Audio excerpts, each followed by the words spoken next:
কেন না আল্লাহ রাব্বুল আলামিন এই যা কিছু আমরা করছি, আমাদেরকে আল্লাহ যে পৃথিবীতে পাঠিয়েছেন, এত কিছু নিয়ামত দান করেছেন, আমাদের জন্য উন্মুক্ত করে দিয়েছেন গোটা বিশ্বের সবকিছু, এর পিছনে আল্লাহর একটা কারণ রয়েছে। সেটা কি? আমরা পবিত্র কোরআন থেকে এর উত্তর খুঁজে বার করি। আসেন সরাসরি পবিত্র কোরআন থেকে আমরা আলোচনা শুনছি। সম্মানিত ভাইয়েরা আমার, আল্লাহ রাব্বুল আলামিন পবিত্র কোরআনুল কারীমে কত সুন্দর ঘোষণা দিচ্ছেন, বিশ্ববাসী পৃথিবীর মানুষ তোমরা মনে রেখো, আমি তোমাদের রব তোমাদের জন্য জানিয়ে দিলাম। আল্লাহ বলছেন, আল্লাযী খালাকাল মাউতা ওয়াল হায়াতা লিয়াবলুয়াকুম আইয়ুকুম আহসানু আমালা। আল্লাহু আকবার বলেন, আওয়াজ দিয়ে বলেন আল্লাহু আকবার। আল্লাহ রাব্বুল আলামিন तमाम পৃথিবীর মানুষগুলোকে সম্বোধন করে বার্তা দিয়েছেন, ও বিশ্ববাসী, ও পৃথিবীর মানুষ, আমি তোমাদের রব বলছি, আমি তোমাদের প্রভু, আমি তোমাদের মালিক, তোমাদের বলছি, আল্লাযী খালাকাল মাউতা ওয়াল হায়াত, আমি আল্লাহ তোমাদের মরণ এবং জীবন দিয়েছি। মুসলমান আওয়াজ দিয়ে বলেন, আপনার মরণ জীবন দেওয়ার মালিক কে? আল্লাহ ডাক দিয়া বলছেন, আমি তোমাদের মরণ এবং জীবন দিয়েছি। অনর্থক নয়, এমনি এমনি নয়, এই জন্য নয়। বান্দা বান্দি মনে রেখো, আমি আল্লাহ এই জন্য তোমাদেরকে বানাই নাই। পৃথিবীর জমিনে যখন যেখানে মন চাইবে সেখানে তোমরা যাবে না বান্দা, আমি আল্লাহ এই জন্য তোমাদেরকে বানাই নাই। পৃথিবীর জমিনে যখন যেটা মনে ধরবে সেই জিনিসটা তোমরা ভক্ষণ করবে না বান্দা, আমি আল্লাহ এই জন্য তোমাদেরকে বানাই নাই। পৃথিবীর জমিনে যখন যে কাজটা করার ইচ্ছা জাগবে তাৎক্ষণিক সেই কাজটা তোমরা করবে না না বান্দা, আমি আল্লাহ এই জন্য তোমাদিগকে বানাই নাই। আমি আল্লাহ তোমাদিগকে বানিয়েছি লিয়াবলুয়াকুম, আমি আল্লাহ তোমাদের থেকে পরীক্ষা নেব। কি নেবেন? কথা কয় না। পরীক্ষা নেবেন কে? আল্লাহ।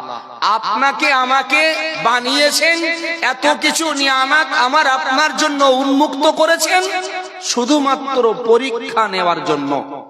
হাজির মাজলিস, এবারে আসেন, আপনার রব আপনার থেকে পরীক্ষা নেবেন, রবের পরীক্ষার প্রস্তুতি আপনি কতটুকু নিয়েছেন? কতটুকু পরীক্ষার প্রস্তুতি নিয়েছেন যে আপনার রবের পরীক্ষায় আপনি উত্তীর্ণ হয়ে যাবেন? কি স্টাডি করেছেন? এই আগামী দিনে মাধ্যমিক পরীক্ষা, যারা মাধ্যমিক পরীক্ষা দেবে এরা কি পড়াশোনা না করেই পরীক্ষার হলে যাবে? এই কথা কন না কেন? কথা বলা লাগবে আমার সঙ্গে। এরা পড়াশোনা না করে কেউ পরীক্ষার হলে যাবে না। আপনার রব আপনার থেকে পরীক্ষা নেবেন, আপনার রবের পরীক্ষা দেওয়ার জন্য কি পড়াশোনা করেছেন, কতটুকু স্টাডি করেছেন? ভাবতেছেন লা ইলাহা ইল্লাল্লাহ মুহাম্মাদুর রাসূলুল্লাহ বলেছি পরীক্ষায় পাশ করে যাব, তাই না? অতটা সহজ নয় ভাইয়েরা আমার। এখন আপনার মাই প্রশ্ন করবেন, মাওলানা আপনি বলতেছেন আল্লাহ রাব্বুল আলামিন আমাদের থেকে পরীক্ষা নেবেন, তবে আমরা যতটুকু জানি পৃথিবীর যে সমস্ত শিক্ষা কেন্দ্রগুলো রয়েছে, পৃথিবীর যে সমস্ত স্থানে পরীক্ষা দেওয়া হয়, প্রত্যেকটা সেশনে প্রত্যেকটা শিক্ষা কেন্দ্রে প্রত্যেকটা বিষয়ের জন্য আলাদা আলাদা টিচার নিয়োগ দেওয়া হয়। আল্লাহ রাব্বুল আলামিন আমাদের থেকে যখন পরীক্ষা নেবেন তাহলে আমাদের জন্য আল্লাহ টিচার স্বরূপ কাকে নিয়োগ দিয়েছেন? সম্মানিত হাজিরিন, একটু হাদিস শরীফ খুলে দেখেন।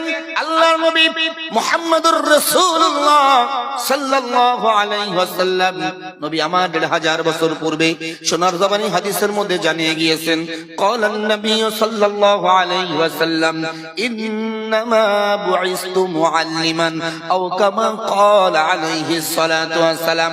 আমার নবী তামাম পৃথিবীর মানুষগুলোকে ডাক দিয়েছেন, বিশ্ববাসী পৃথিবীর মানুষ তোমরা মনে রেখো, আমি তোমাদের পয়গম্বর তোমাদেরকে জানিয়ে দিলাম, আমি তোমাদের নবী তোমাদেরকে বলে দিলাম, নিশ্চয়ই আল্লাহ রাব্বুল আলামিন আমাকেই তোমাদের শিক্ষক স্বরূপ নিয়োগ দিয়েছেন। সুবহানাল্লাহ বলতে পারেন না? আমার নবী ১৫০০ বছর আগে জানিয়েছেন, ইন্নামা বুইসতু মুআল্লিমান, আমি তোমাদের টিচার, আমি তোমাদের শিক্ষক, তোমরা আমাকে ফলো করো।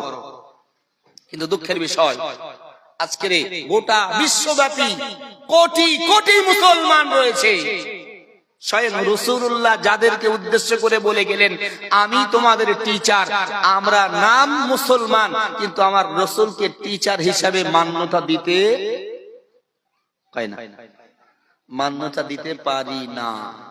বলবেন কেমনে বুঝলেন আপনি? ছোট কয়েকটা উদাহরণ আপনাদের কাছে আমি দেব, রাগ করবেন না, একটু বোঝেন কথাগুলো। সারা জীবন অনেক ওয়াজ শুনেছেন, আজকের একটু ব্যতিক্রমী ওয়াজ শোনেন। সারা জীবন তো কাহিনী শুনেছেন, লম্বা লম্বা কাহিনী, মন পুরো একদম গলে গিয়েছে, চোখ দিয়ে পানি পড়েছে কাহিনী শুনে শুনে। আপনারা যা কাহিনী মুখস্থ করেছেন, আমি মৌলবীর থেকে আরো বেশি কাহিনী জানা লোক এখানে বসে রয়েছে। অতএব কাহিনীর ওয়াজ শুনে ক্ষণেকের জন্য আপনার ভিতরে একটা আবেগ কাজ করবে, কিন্তু সেই আবেগটা আপনি কত সময় ধরে রাখতেছেন? একটু কোরআনের বর্ণনাগুলো শোনেন। কোরআনের কি বর্ণনা, কেন আপনি পৃথিবীতে এসেছেন? আপনি যে পৃথিবীতে এসে ইচ্ছা মতো খেয়াল খুশি যেটা মন চাই সেটাই করে বেড়াচ্ছেন, এর জবাবদিহি তো আপনাকে করা লাগবে। সেদিন আপনি কোথায় যাবেন? বলবেন কোন দিন? কোরআন খোলেন। আল্লাহ রাব্বুল আলামিন পবিত্র কোরআনে জানায় দিলেন, আল্লাহ বলছেন, ওয়াসিকাল্লাযীনা কাফারু ইলা জাহান্নামা যুমারা হাত্তা ইযা জাউহা ফুতিহাত আবওয়াবুহা ওয়া ক্বালা লাহুম খাযানাতুহা। আল্লাহ রাব্বুল আলামিন তাম পৃথিবীর মানুষগুলোকে সম্বোধন করে বার্তা দিয়েছেন, পৃথিবীর মানুষ তোমরা বলে রেখো, আমি তোমাদের রব তোমাদেরকে বলছি, আমি আল্লাহ রাব্বুল আলামিন যেই দিবসে বিচারের সিংহাসনে আরোহণ করব। মুসলমান বন্ধু আমার, গভীর মনোযোগ দিয়ে কথাগুলো বোঝার চেষ্টা করেন। আমি আব্দুর রহমান আপনাকে অপমান করছি না, শুধু বোঝানোর জন্য বলছি। আল্লাহর কোরআনের বর্ণনা, আল্লাহ রাব্বুল আলামিন বলছেন, বান্দা বান্দি মনে রেখো, আমি আল্লাহ যেই দিবসে বিচারের সিংহাসনে আরোহণ করব, আমি আল্লাহ যেদিন বান্দা বান্দির থেকে হিসাব গ্রহণ করব। ও বান্দা বান্দি মনে রেখো, আমি আল্লাহ বিচারের সিংহাসনে বসে একটা সম্প্রদায়কে টার্গেট করে বলবো, ইলা জাহান্নামা সুনারাব, এরা জাহান্নামী। সঙ্গে সঙ্গে আমার জাহান্নামের দায়িত্বশীল ফেরেশতা যারা ওই জাহান্নামী বান্দা বান্দিগুলোকে অ্যাটাক করবে, গ্রেফতার করবে। মুসলমান বন্ধু আমার, জগৎ বিখ্যাত মুফাসসির হাফেজ ইবনে কাসির রাহমাতুল্লাহ আলাইহি লিখতেছেন, যেমন নাকি পৃথিবীর জমিনে মানুষ অপরাধ করে, অপরাধ করার পরে তার নামে যদি পুলিশ স্টেশনে কমপ্লেইন দায়ের করা হয়, পুলিশ যেভাবে তাকে অপরাধীকে গ্রেফতার করে, হাতে হাত কড়া পরিয়ে পিকআপ ভ্যানে নিয়ে থানার লকআপে পুরে দেয়, ঠিক তদ্রূপ একই ভাবে আল্লাহ রাব্বুল আলামিন যখনই ঘোষণা দেবেন এরা জাহান্নামী, সঙ্গে সঙ্গে আল্লাহর জাহান্নামের দায়িত্বশীল ফেরেশতারা জাহান্নামী বান্দা বান্দিগুলার হাতে এবং পায়েতে জাহান্নামের বেড়ি লাগিয়ে দেবে। জাহান্নামের বেড়ি লাগিয়ে তাদেরকে টেনে টেনে জাহান্নামের দরওয়াজার সম্মুখে হাজির করানো হবে। জাহান্নামের দরওয়াজার সম্মুখে জাহান্নামী বান্দা বান্দিগুলোকে দাঁড় করিয়ে আল্লাহর ফেরেশতারা জিজ্ঞাসা করতে থাকবে, আলাম ইয়াতিকুম রুসুলুম মিনকুম ইয়াতলুনা আলাইকুম আয়াতি রাব্বিকুম ওয়া ইউনযিরুনাকুম লিকা ইয়াউমিকুম হাযা। জাহান্নামী বান্দা বান্দিগুলা জাহান্নামের দরজার সম্মুখে দাঁড়ায়, এমত অবস্থায় ফেরেশতারা জিজ্ঞাসা করবে, ওরে জাহান্নামী, বলো বলো, পৃথিবীতে 50 বছর তোমার হায়াত ছিল, পৃথিবীতে 100 বছর তোমার হায়াত দেওয়া হয়েছিল, পৃথিবীতে 90 বছর তোমার হায়াত দেওয়া হয়েছিল, বলো এই দীর্ঘ হায়াতে জিন্দেগিতে তুমি কি কোনো নবী রাসূল পাও নাই? জিজ্ঞাসা করা হবে। তারা তখন কোথায়? জাহান্নামের দ্বার প্রান্তে, দরওয়াজার সম্মুখে। এমত অবস্থায় তাদেরকে জিজ্ঞাসা করবে ফেরেশতারা, বলো আলাম ইয়াতিকুম রুসুলুম মিনকুম, তোমরা কি আল্লাহর পাঠানো কোন দূত রাসূলকে পাও নাই, নবীকে পাও নাই, যারা তোমাদেরকে আল্লাহ সম্পর্কিত বর্ণনা শুনিয়েছে? মুফাসসিরে কেরাম আয়াতের ব্যাখ্যায় লিখেছেন, আল্লাহ রাব্বুল আলামিনের ফেরেশতা তাদেরকে জিজ্ঞাসা করবে যে তোমরা কি কোনো সত্যবাদী পাও নাই, তোমরা কি কোনো আলেমে দ্বীন পাও নাই, তোমরা কি কোনো হাক্কানি পীর মাশায়েখ পাও নাই, যারা তোমাদেরকে আল্লাহ সম্পর্কিত বর্ণনা শুনিয়েছে, আল্লাহর একত্ববাদের কথা বলেছে, দ্বীন সম্পর্কিত আলোচনা যারা তোমাদেরকে শুনিয়েছে? সেদিন জাহান্নামের দরওয়াজার সম্মুখে দাঁড়িয়ে ওই মানুষগুলো এক বাক্যে উত্তর দিতে থাকবে, ক্বালু বালা, হ্যাঁ আমরা নবী রাসূল পেয়েছিলাম, আমরা সত্যবাদী পেয়েছিলাম, আমরা আলেমে দ্বীন পেয়েছিলাম। ওয়ালাকিন হাক্কাত কালিমাতুল আযাব আলাল কাফিরিন। তারা বলতে থাকবে, হ্যাঁ আমরা নবী রাসূল পেয়েছিলাম, সত্যবাদী পেয়েছিলাম, তারা আমাদেরকে শুনিয়েছিল, বলেছিল, যারা অস্বীকারী তাদের উপরে ভয়াবহ আযাবের বর্ণনা, কিন্তু আমরা তাদের কথাগুলোকে গ্রহণ করি না, আমরা তাদের কথাগুলোকে মান্যতা দিই না। সম্মানিত ভাইয়েরা আমার, একটু মনোযোগ দিয়ে কথাগুলো বোঝার চেষ্টা করেন। আল্লাহর ফেরেশতারা যখনই জাহান্নামী বান্দা বান্দীগুলোকে এইভাবে জিজ্ঞাসা করবে, জাহান্নামীরা উত্তর দিতে থাকবে, হ্যাঁ আমরা নবী রাসূল পেয়েছিলাম, সত্যবাদী পেয়েছিলাম, আলেমে দ্বীন পেয়েছিলাম, তারা আমাদেরকে বুঝিয়েছিল, শুনিয়েছিল অস্বীকারীদের উপরে ভয়াবহ আযাবের বর্ণনা, কিন্তু আমরা তাদের কথাগুলো গ্রহণ করি না, আমরা তাদের কথাগুলোকে মান্যতা দিই না। ও বন্ধু, আল্লাহর ফেরেশতারা সেদিন তিরস্কার করবে, ধিক্কার জানাবে, আর জাহান্নামী বান্দা বান্দীগুলোকে বলতে থাকবে, কিলা দুখুলু আযওয়াবা জাহান্নাম খালিদিনা ফিহা। জাহান্নামী বান্দা বান্দীগুলোকে আল্লাহর ফেরেশতারা তিরস্কার করবে আর বলবে, ওরে জাহান্নামী, ওরে হতভাগা, কপাল বাটা, পৃথিবীতে নবী পাওয়ার পরেও আল্লাহ চিনতে পারো নাই, পৃথিবীতে সত্যবাদী পাওয়ার পরেও আল্লাহ চিনতে পারো নাই, পৃথিবীতে আলেমে দ্বীন পাওয়ার পরেও আল্লাহ চিনতে পারো নাই, অতএব তোমাদের ঠিকানা হলো জাহান্নাম, এটাই তোমাদের জন্য চিরকালের আবাসস্থল। ও মানিকপুর এলাকার মুসলমান ভাই বাবাজি, হাত জোড় করে অনুরোধ করি, একটু কথাগুলো বোঝার চেষ্টা করেন। এমন একটা সিচুয়েশনে আপনাকে, আল্লাহ না করুক এমন পরিস্থিতিতে যদি আপনাকে পড়তে হয়, আল্লাহর কসম পৃথিবীর কোন শক্তি সেদিন আপনাকে বাঁচাতে পারবে না, পৃথিবীর কোন সম্পদ সেদিন আপনাকে জাহান্নাম থেকে বাঁচিয়ে জান্নাতে নিয়ে যেতে পারবে না। কারণ আল্লাহ রাব্বুল আলামিন কোরআনের ভিতরে জানায় দিয়েছেন, আল্লাহ বলছেন, ইয়াউমা লা ইয়ানফাউ মালুন ওয়ালা বানুন। বিশ্ববাসী মনে রেখো, ময়দানে মাহশর, হাসরের দিবসে তোমাদের অর্জিত সম্পদ, সন্তান কেউ কোনো উপকার সাধন করতে পারবে না। মুসলমান ভাইয়েরা আমার, সেই জন্য আপনাকে আমার বোঝানোর মূল উদ্দেশ্য, আজ এই পৃথিবীতে পৃথিবীর মোহে পড়ে, পৃথিবীর লোভ লালসে ইচ্ছা মতো যা খুশি করে বেড়াচ্ছি, একটা দিন আপনার আসবে যেদিন আপনার রবের সম্মুখীন আপনাকে হওয়া লাগবে। সেদিন আপনি আপনার রবের সম্মুখে কোন মুখে উঠবেন, কিভাবে আপনার রবের সম্মুখে যে কিভাবে আপনি জবাবদিহি করবেন যে, হে আমার রব, আপনি আমাকে পৃথিবীতে পাঠিয়েছিলেন, দীর্ঘদিন হায়াত দিয়েছিলেন, এত কিছু নিয়ামত দিয়েছিলেন, কোটি কোটি টাকার মালিক বানিয়েছিলেন, আমি আপনার জন্য এইগুলো করেছি, কি দেখাবেন, কি সঞ্চয় করেছেন? সম্মানিত ভাইয়েরা আমার, অতএব এখনো সুযোগ রয়েছে, ফিরে আসেন, নিজেদের জীবনটাকে পরিবর্তন করেন। যেই ভুল পথে আমরা চালিত হচ্ছি, সেই পথটাকে পরিবর্তন করে রাসূলের দিয়ে যাওয়া পথটাকে অনুসরণ করেন। কেন না, আল্লাহ নির্দেশ করেছেন, আমাদের জন্য আল্লাহ নির্দেশনা দিয়েছেন। কোরআন খোলেন, আল্লাহ রাব্বুল আলামিন পবিত্র কোরআনে ইরশাদ করছেন। সম্মানিত ভাইরা, আল্লাহ বলছেন, কুল ইন কুনতুম তুহিব্বুনাল্লাহ ফাত্তাবিউনি ইউহিব্বুকুমুল্লাহ। আল্লাহ রাব্বুল আলামিন আমার নবীকে সম্বোধন করে বলছেন, হে রাসূল, পৃথিবীর মানুষগুলোকে আপনি বলে দিন, পৃথিবীর মানুষগুলোকে আপনি জানায়া দিন, ইন কুনতুম তুহিব্বুনাল্লাহ, যদি তারা আল্লাহর ভালোবাসা পেতে চায়, আল্লাহর দয়া যদি পেতে চায়, ফাত্তাবিউনি ইউহিব্বুকুমুল্লাহ, অবশ্যই তারা যেন আপনার ইত্তেবা করে, অবশ্যই তারা যেন আপনার অনুসরণ অনুকরণ করে।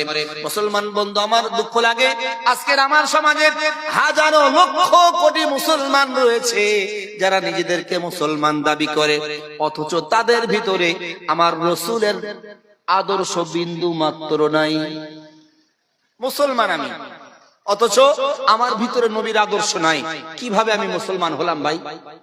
কিভাবে আমি নিজেকে ঈমানদার দাবি করতে পারি? আমি আমার রাসূলের আদর্শ যখন আমার বাস্তব জীবনের ভিতরে আনতে নাই পারলাম, আমি আবার রাসূলের উম্মত মুসলমান কিভাবে হলাম? ভাবতে অবাক লাগে। যুবক ভাইরা, আজকের শরীরের রক্তের তেজ আছে, গরম আছে, শরীরে তাকত রয়েছে, শক্তি রয়েছে, সম্পদ রয়েছে, অর্থ রয়েছে। ভাবতেছো ও মৌলবীরা বলতে হয় তাই বলতেছে। এখন ডিজিটাল ইন্ডিয়া, ডিজিটাল যুগ। 2024 সনের 26 ডিসেম্বর আজকের এই মানিকপুর গ্রামে ওয়াজ হচ্ছে। আমরা কি করছি না করছি, কবে কোন সময় কিয়ামত হবে আল্লাহ সেদিন জানবেন কিভাবে, তাই না? ভাবতেছেন যে কি হবে, এখন কি হচ্ছে না হচ্ছে, মরে যাব কবরের ভিতরে দিয়ে আসবে। আর এই এতদিনকার পুরনো কথা কি আর আল্লাহর কি সেদিন মনে থাকবে? আল্লাহ জানবেই বা কি করে। হাজিরে মাজলিস, আল্লাহ রাব্বুল আলামিন সেই জন্যই পবিত্র কোরআনে আয়াত নাযিল করেছেন। আল্লাহ বলছেন ওয়াকুল্লু ইনসানিন আলজামনাহু তাইরাহু ফি উনুকি অনুখরিজু লাহু ইয়াওমাল কিয়ামাতি কিতাবান ইয়ালকাহু মানশুরা। আল্লাহু আকবার বলেন। আল্লাহ বলছেন বান্দা বান্দি মনে রাখো, আমি তোমাদের রব বলছি, আমি আল্লাহ রাব্বুল আলামিন তোমাদের কৃত কর্মগুলা, তোমরা যা কিছু করতেছো ভালো এবং মন্দ, আমি আল্লাহ সব লিপিবদ্ধ করাচ্ছি। ও মুসলমান, আমাদের প্রত্যেকের দুই কাঁধে দুইজন রাইটার আল্লাহ নিযুক্ত রাখছেন, দুইজন লেখক আমাদের দুই কাঁধে রয়েছে। আল্লাহ রাব্বুল আলামিন বলছেন বান্দা বান্দি তোমরা যা কিছু করতেছো আমি আল্লাহ সব লিপিবদ্ধ করাচ্ছি। শুধু লিপিবদ্ধ করাচ্ছি তা না, বান্দা এটাও মনে রেখো, আমি আল্লাহ তোমাদের ওই লিপিবদ্ধ করা কৃত কর্মগুলা আমি তোমাদের গলদেশে ঝুলন্ত অবস্থায় রেখে দিয়েছি। অনুখরিজু লাহু ইয়াওমাল কিয়ামা, পৃথিবীর মানুষ মনে রেখো, আমি আল্লাহ রাব্বুল আলামিন তোমাদের ওই কৃত কর্মগুলাকে আমি আল্লাহ কিয়ামতের দিবসে বাহির করব। এখন না, আপনি ভাবতেছেন যা করতেছি ও কে দেখবে, সেই সময় তো কবরে আমি একা থাকবো, তাই না? আল্লাহ বলছেন বান্দা মনে রেখো, তুমি যা কিছু করছো সবগুলোকে লিপিবদ্ধ করিয়ে রাখছি, সেইগুলোকে আমি আল্লাহ কিয়ামতের দিবসে বার করব। শুধু বার করেই ক্ষান্ত হব না, আল্লাহ বলছেন যেগুলোকে একটা একটা একটা একটা করে লিপিবদ্ধ করা হচ্ছে সেই সবগুলোকে আমি আল্লাহ পূর্ণাঙ্গ একটি কিতাবে রাখার নিয়ে, কিতাবান ইয়ালকাহু মানশুরা, আল্লাহ বলছেন আমি সেগুলোকে একটা পূর্ণাঙ্গ বইয়ের আকারে, পুস্তকের আকারে তোমার সম্মুখে হাজির করব। ভাইরা আমার, গভীর মনোযোগ দেন। আল্লাহর দরবারের পরীক্ষাটা কত কঠিন হবে। ও বন্ধু, পৃথিবীর জমিনে আপনি পরীক্ষা দিয়েছেন, আপনি ফেল করলে আবার সুযোগ আপনার আসবে। বন্ধুরে, পৃথিবীর পরীক্ষায় ভালো নাম্বার পাওয়ার জন্য, নাম্বার বার হওয়ার জন্য, বাড়ানোর জন্য অনেক পদ্ধতি রয়েছে।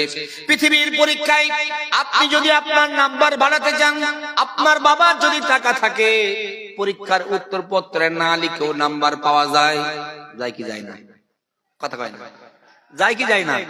যদি টাকা থাকে উত্তরপত্র সাদা জমা দেন, তারপরেও আপনি পাস করে যাচ্ছেন। কেন না? আপনার বাবার টাকা আছে। কিন্তু আল্লাহর দরবারে একটু কম্পেয়ার করেন, মেলান। আল্লাহ বলছেন বান্দা বান্দি তোমাদের সব আমলনামাটা আমি তোমাদের সম্মুখে পেশ করব, আর তোমাদেরকে সেদিন ডেকে ডেকে বলবো ইকরা কিতাবাক, পড়ো এই কিতাব, এই বইটা পড়ো। কাফা বিনাফসিকাল ইয়াউমা আলাইকা হাসিবা, আজকের দিনে তুমি নিজে নিজেই তোমার আমলনামাটা দেখো, তোমার সারাটা হায়াতে জিন্দেগিতে কতটা নেক করেছো আর কতটা বদ গুনাহ করেছো, তুমি নিজে নিজেই দেখো, সব লেখা রয়েছে, তুমি হিসাব কষো। আজকের দিনে তুমি আমার পরীক্ষায় পাস করেছো না ফেল করেছো? যদি পাস করেন আলহামদুলিল্লাহ, আপনার জন্য জান্নাত। আর যদি ফেল করেন, সেদিনকার অনুশোচনা, অনুতপ্ত, সেদিনকার কষ্ট, দুঃখ, দুর্দশার কোনো শেষ থাকবে না। কারণ আল্লাহর রাসূল এক তারিখে হযরত আলী রাদিয়াল্লাহু আনহুকে ডেকে ডেকে বলছিলেন, আলী, পৃথিবীর সব সুখের একদিন শেষ আছে, কিন্তু মনে রেখো আল্লাহর দয়ার জান্নাতের সুখের কোনো শেষ নাই। সুবহানাল্লাহ বলবেন না? এখানেই শেষ না। নবী বলছেন, আলী এটাও মনে রেখো, পৃথিবীর সব দুঃখের একদিন শেষ আছে, কিন্তু আল্লাহর জাহান্নামের দুঃখের কোনো শেষ নাই। হাজিরে মাজলিস, পৃথিবীতে আমরা কষ্টের মধ্যে পড়ি, প্রতিবেশী আমাদের জন্য সহযোগিতা আগিয়ে আসে। কোন মানুষ রোগগ্রস্ত হয়েছে, ট্রিটমেন্টের জন্য গ্রামবাসী চাঁদা তুলে তার ব্যবস্থা করে। গ্রামে না হলে পার্শ্ববর্তী গ্রামে যায়, গোটা এলাকায় ছড়িয়ে যায়, যাকে তার সেবা করা যায়। কিন্তু জাহান্নাম এমন একটা জায়গা, ময়দানে মাহশর এমন একটা জায়গা, যেই দিন আপনার সহযোগিতা করার মতো একটা কেউই থাকবে না। নবী বলছেন সেই দিবসটা এমন কঠিন একটা দিবস, যে মা তার সন্তানকে গর্ভে ধরেছিল, যে মা তার সন্তানকে দুধ পান করিয়ে লালন পালন করেছিল, সেই মা পর্যন্ত তার সন্তানকে চিনবে না। ময়দানে মাহশর কতটা কঠিন আল্লাহ রাব্বুল আলামিন সেজন্য কোরআনে বলছেন। আল্লাহ বলছেন, ইয়াউমা ইয়াকুনুন নাসু কাল ফারাশিল মাবসুস ওয়া তাকুনুল জিবালু কাল ইহিনিল মানফুস। আল্লাহ বলছেন, বান্দা বান্দি, হাসরের ময়দানটা, কিয়ামতের দিবস এমন একটা কঠিন দিবস হবে। বান্দা বান্দি মনে রেখো, যেই দিবসে মানুষ নিজেকে বাঁচানোর জন্য, একটু গরমের হাত থেকে বাঁচার জন্য, একটু পানি পান করার জন্য, একটু ছায়া জায়গায় যাওয়ার জন্য মানুষ এতটাই বিচলিত হয়ে যাবে। ইয়াউমা ইয়াকুনুন নাসু কাল ফারাশিল মাবসুস। বান্দা বান্দি মনে রেখো, হাসরের ময়দানে মানুষ পতঙ্গের ন্যায় দৌড়াদৌড়ি করতে থাকবে, পাগল প্রায় হয়ে যাবে। কোথায় গেলে একটু শান্তি পাবো? ওয়াতাকুনুল জিবালু কাল ইহিনিল মানফুস। সেই দিবসে পৃথিবীর সব পাহাড়গুলো চূর্ণ বিচূর্ণ বালি কদর নাই, সব ধুলোয় মিশে যাবে। তারা সব উঠতে থাকবে। ও মুসলমান বান্দা বান্দি, সেদিন শুধু নিজেকে বাঁচানোর জন্য দৌড়াতে থাকবে, কোথায় গেলে একটু শান্তি পাবো? মুসলমান বন্ধু আমার, আপনি তখনই শান্তি পাবেন সেই দিবসে, যদি আপনার ভিতরে নেক আমলের সঞ্চয় হয়ে থাকে। ভাইয়েরা আমার, সেই জন্য আমি আপনাকে বোঝাতে চাইছি, আল্লাহর নবী মুহাম্মদুর রাসূলুল্লাহ সাল্লাল্লাহু আলাইহি ওয়াসাল্লাম, নবী আমার ১৫০০ বছর পূর্বে আপনার আমার জন্য সাজেশন দিয়েছেন। পৃথিবীর মানুষ, আল্লাহর পরীক্ষায় যদি তোমরা উত্তীর্ণ হতে চাও, আমার সাজেশন গুলোকে তোমরা আঁকড়ে ধরো। আমার দেওয়া সাজেশন মোতাবেক তোমাদের জীবন যদি তোমরা পরিচালনা করতে পারো, তাহলে আল্লাহর পরীক্ষায় তোমরা উত্তীর্ণ হয়ে যাবা। শর্ত, রাসূলের দিয়ে যাওয়া সাজেশন মোতাবেক জীবন পরিচালনা করতে হবে। কিন্তু দুঃখের বিষয়, আমরা রাসূলের দিয়ে যাওয়া সাজেশনটাকে ধরতে পারি না। আমরা এখন রাসূলের সাজেশনকে বাদ দিয়ে পৃথিবীর মডার্নদের সাজেশন নিচ্ছি। কথা কয় না? বলছি যুবক ভাইরা, ১৫০০ বছর আগে নবীর দিয়ে যাওয়া সাজেশনটাকে বুড়ো আঙুল দেখিয়ে আজকের বর্তমান সময়ের যারা মডার্ন আর্টিস্ট, গায়ক, নায়ক, তাদের সাজেশন মোতাবেক আপনি আপনার জীবন পরিচালনা করছেন, আবার বলছেন আপনি মুসলমান। কোন মুখে? একটু বিবেককে প্রশ্ন করেন, নিজের মনকে প্রশ্ন করেন। আপনি যে বলছেন আমি মুসলমান, আপনার ভিতরে যে আপনি মুসলমান, তার কি ডকুমেন্টস রয়েছে, কি প্রমাণ রয়েছে? ভাবতেছেন হুজুর প্রমাণ আছে, বলতে গেলে লজ্জা লাগতেছে, তাই না? প্রমাণ আছে আপনি মুসলমান।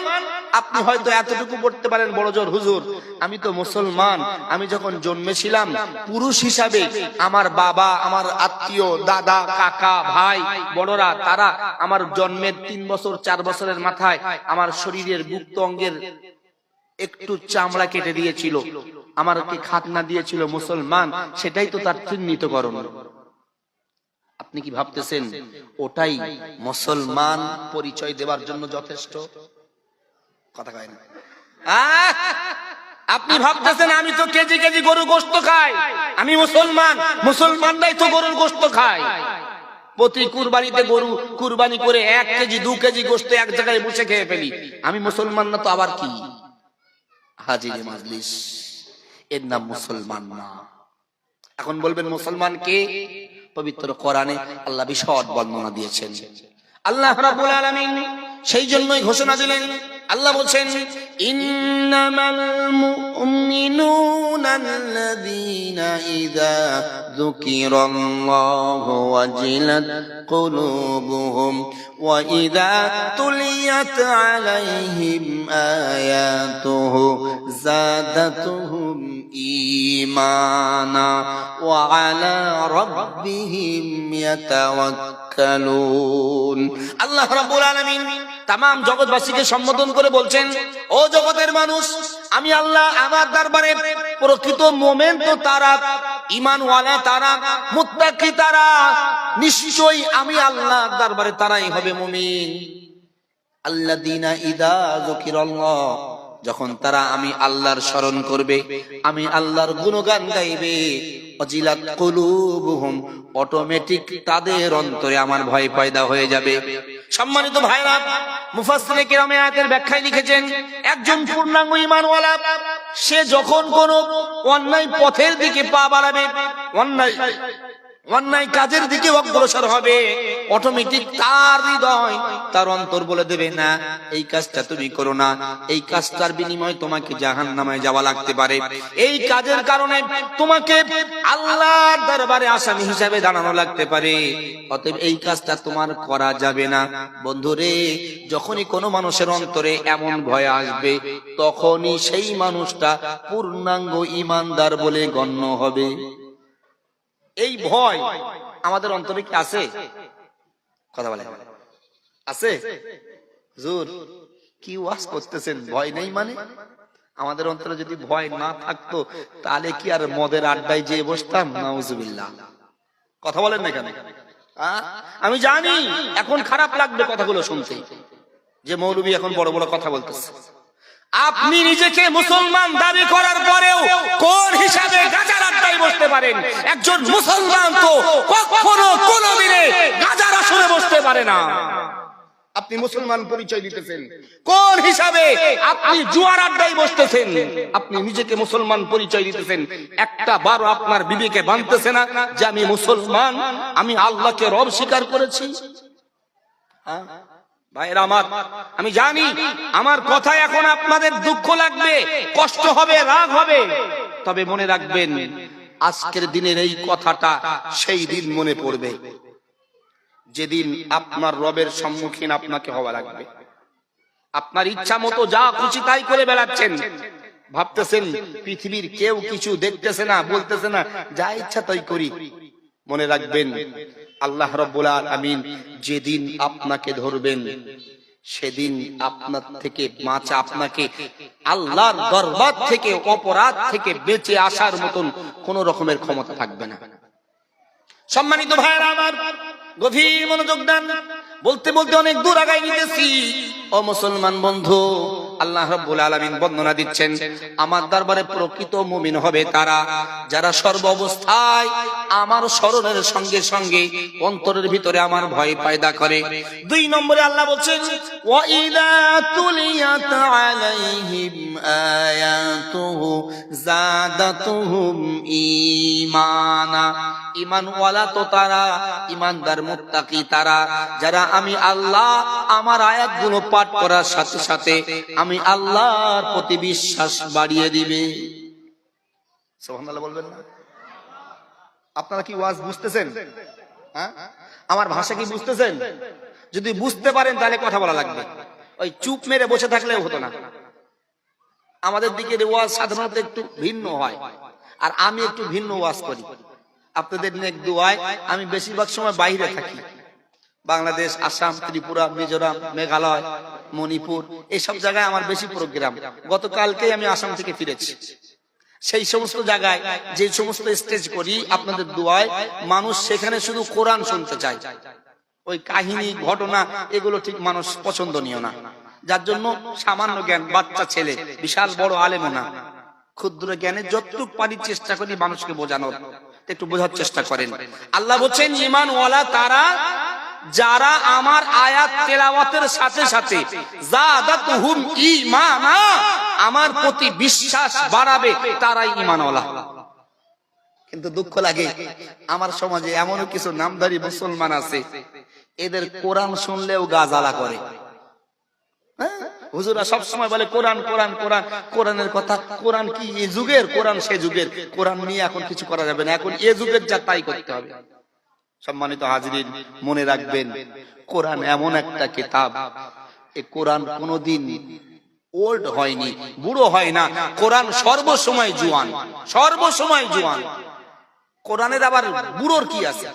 আপনি বলেন তো, একটা গান, যারা গান শোনে একবার দুবার পাঁচবার 10 বার, তারপরে আপনাদের শুনতে সেটা ভালো লাগে? মসজিদের ইমাম সাহেব যে নামাজ পড়ান সূরা ফাতিহা, এমন কোন রাকাত আছে কি যে যেই রাকাতে সূরা ফাতিহা পড়ে না? আচ্ছা বলেন, তারপরেও যারা নামাজ পড়তে যান তাদের কি মনে হয় যে সূরা ফাতিহাটা শুনতে ভালো লাগছে না, অন্য কোন সূরা পড়ো?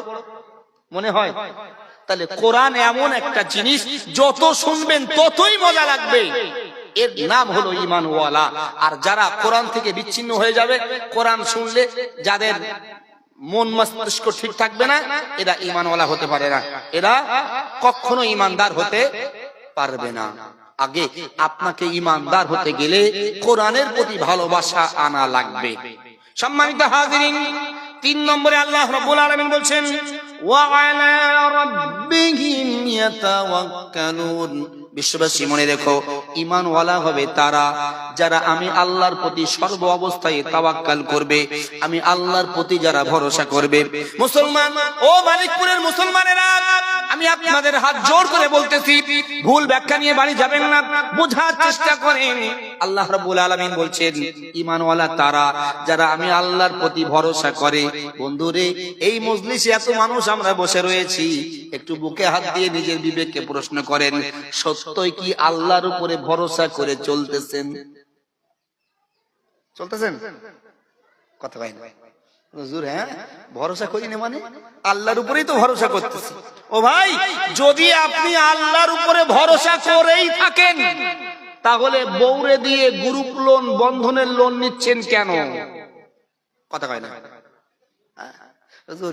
যে ওয়াজ হচ্ছে এবার তো বসে থাকাই মুশকিল, তাই না?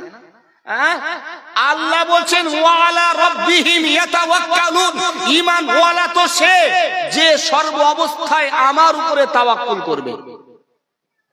আপনি বাড়ির রোগ হয়েছে, ছেলেটা অসুস্থ, আপনি আল্লাহর কাছে সাহায্য চাইতেছেন না, দৌড়ে চলে যাচ্ছেন গ্রামের কোন একজন টাকাওয়ালার কাছে, যে বলছেন ভাই আমার 10,000 টাকা দাও, আমি মাসে 10 টাকা হারে সুদ দেবানি, আমার ছেলের ট্রিটমেন্ট করতে হবে। কথা কয় না? ভুল বলছি? এটাই হলো বাস্তবতা। আজকের সমাজে এই রোগের কারণেই গোটা বিশ্বব্যাপী মুসলমানরা অপমানিত, অপদস্থ, লাঞ্ছিত। আপনি দেখেন, যেদিকে তাকাবেন গোটা পৃথিবীর মুসলমানরা মার খাচ্ছে, মরে যাচ্ছে, ঘর ছাড়া হচ্ছে, দেশ ছাড়া হচ্ছে। এর কারণটা কি? এর মূল কারণ কি? এটা বিশ্লেষণ করতে হবে। আজকে তো মুসলমানের সংখ্যা কম না, আজ থেকে 1,500 বছর আগে মুসলমানদের সংখ্যা ছিল কম, তারপরেও মুসলমানরা বেঈমানদের সঙ্গে মোকাবিলায় জয়ী হয়েছে। আজকের মুসলমানের সংখ্যা এত হওয়ার পরেও বেঈমানদের কাছে কেন মুসলমানরা মার খাচ্ছে? এগুলো আপনাকে গবেষণা করতে হবে। আমরা ইতিহাস পড়ে যেটা জেনেছি, ইসলামের ইতিহাসে প্রথম যুদ্ধ হয়েছিল বদরের যুদ্ধ। শুনেছেন না? বদরের যুদ্ধ। বদরের যুদ্ধে মুসলমান সৈন্য সংখ্যা ছিল 313 জন, অপরপক্ষে কাফের ছিল 1000। আচ্ছা বলেন তো, বদরের যুদ্ধে মুসলমানরা জিতেছিল না হেরেছিল? জিতেছিল। 313 জন 1000 কাফেরের বিপক্ষে লড়াই করে জিতেছে। শুধু জিতেছে তা না, বিনা তরোয়ালে লড়াই করেছে। একটু ইতিহাসগুলো শোনেন। আল্লাহর রাসূল বদরে যুদ্ধ করতে যাননি। নবী বদরে গিয়েছিলেন মদিনা থেকে পায়ে হেঁটে, কম বেশি 150 কিলোমিটার রাস্তা। বদরে নবী গিয়েছিলেন মাল সামান ক্রয় করতে, ব্যবসায়ী। দূর অন্য দেশ থেকে মক্কার ব্যবসায়ীরা কাফেলা নিয়ে যাচ্ছিলেন, তাদের সঙ্গে যোগাযোগ করে নবী মাল সামান ক্রয় করতে বদরে গিয়েছিলেন। বদর একটা নির্জন মরুভূমি, ফাঁকা জায়গা, পাহাড়, বালি, সামান্য কিছু খাজুরের গাছ, নির্জন এলাকা। সেখানে কোনো মানুষ বাস করত না। প্রত্যেক বছর একদিন করে জাহেলিয়াতের যুগে বদরে মানুষ মেলা বসাতো। সেই মেলায় সবাই যেত, ছেলে মেয়ে আনন্দ ফুর্তি করত, সবকিছু আবর্জনা। দুটা কুয়া ছিল বদরে, এখনো আছে দুটা কুয়া। একটা কুয়ায় ওই আবর্জনা ফেলা হতো, আর একটা কুয়ার পানি পান করত। খুব ভালো করে বোঝেন, যেই কুয়ার পানিটা পান করতো আজও সেই কুয়া বর্তমান বিদ্যমান, যেই কুয়াটাকে বীরে শেফা বলা হয়। আবু জাহেল যখন শুনলো মুহাম্মদ সাল্লাল্লাহু আলাইহি ওয়াসাল্লাম এবং তার সঙ্গীরা বদরে যাচ্ছে মাল সামান ক্রয় করতে, ও চিন্তা করলো সুযোগ একটা এসেছে, মদিনায় যেয়ে যদি মুসলমানদেরকে মারি, আমাদের প্রতিবেশী, আমাদের সঙ্গী, আমাদের দলের লোকেরাই তাদের মার দেখে হয়তো বিরোধিতা করতে পারে। একটা জিনিস মনে রাখবেন, আপনার যতই শত্রু হোক না কেন, আপনার চোখের সামনে যদি কেউ এসে তাকে মারে, আপনি কি সহ্য করতে পারবেন?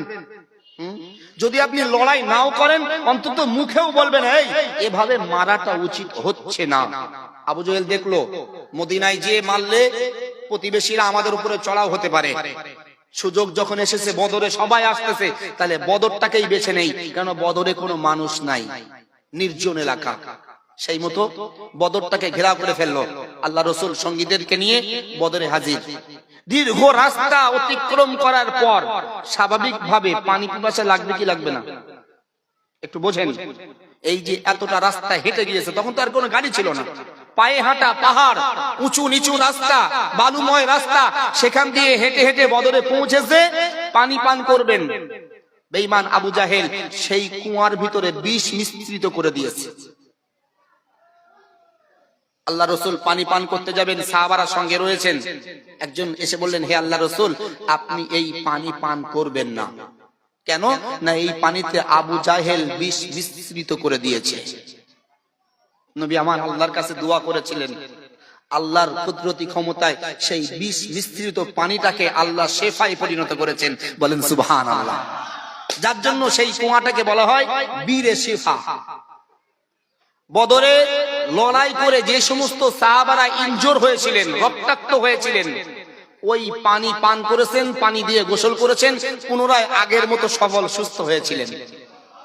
চতুর্দিক দিয়ে আবু জাহেল ঘেরাও করেছে আল্লাহ রসুলকে এবং তার সঙ্গীদেরকে চিরতরে শেষ করবে। রসুল আমার সাহাবাদের বললেন, তোমরা একটা তাবু গাড়ো, যেখানে আজ একটা মসজিদ রয়েছে। হাজী সাহেব যারা বদরে গিয়েছেন আপনারা জানবেন, যেই মসজিদে 2 রাকাত নামাজ পড়ে আল্লাহর কাছে দোয়া করলে আল্লাহ দোয়া কবুল করেন।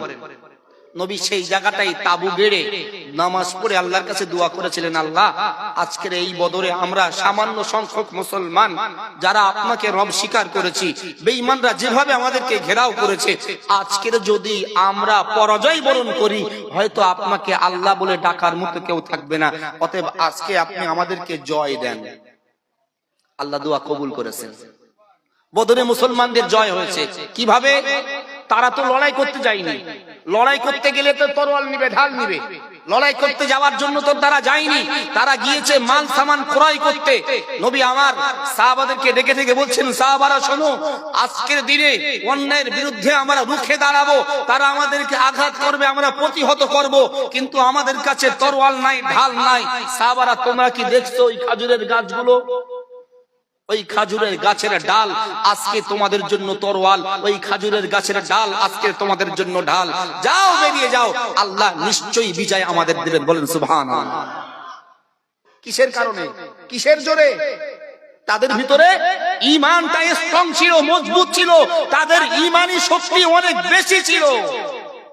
আজকের মুসলমান বিশ্বে যত মুসলিম কান্ট্রি রয়েছে, কত আধুনিক অস্ত্রে সজ্জিত, তারপরেও বেঈমানদের কাছে অবহেলিত, অপমানিত কেন?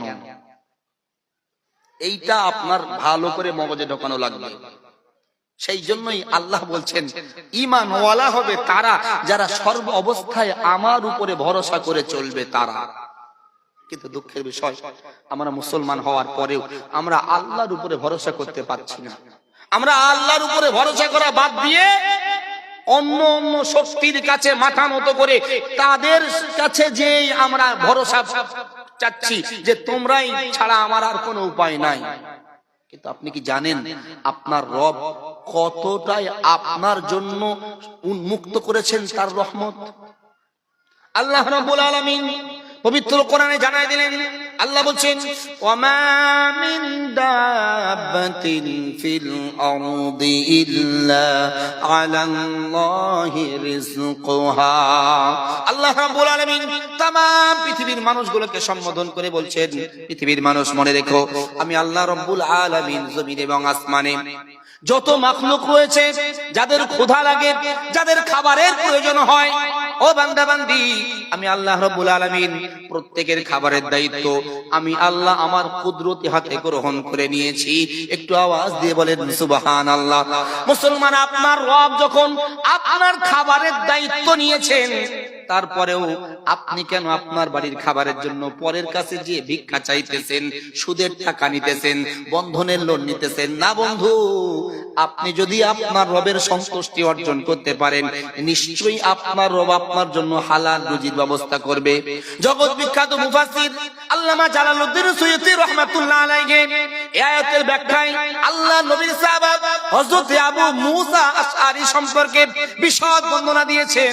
মুসলমান বন্ধু, আল্লামা জালালউদ্দিন সুয়ুতী লিখতেছেন, আল্লাহর নবীর প্রাণপ্রিয় সাহাবা হযরত আবু মুসা আশআরী রাদিয়াল্লাহু আনহু, হযরত আবু মুসা তার কওমের কিছু মানুষগুলোকে সঙ্গে নিয়ে আল্লাহর নবীর সঙ্গে সাক্ষাৎ করতে সফর করেছিলেন।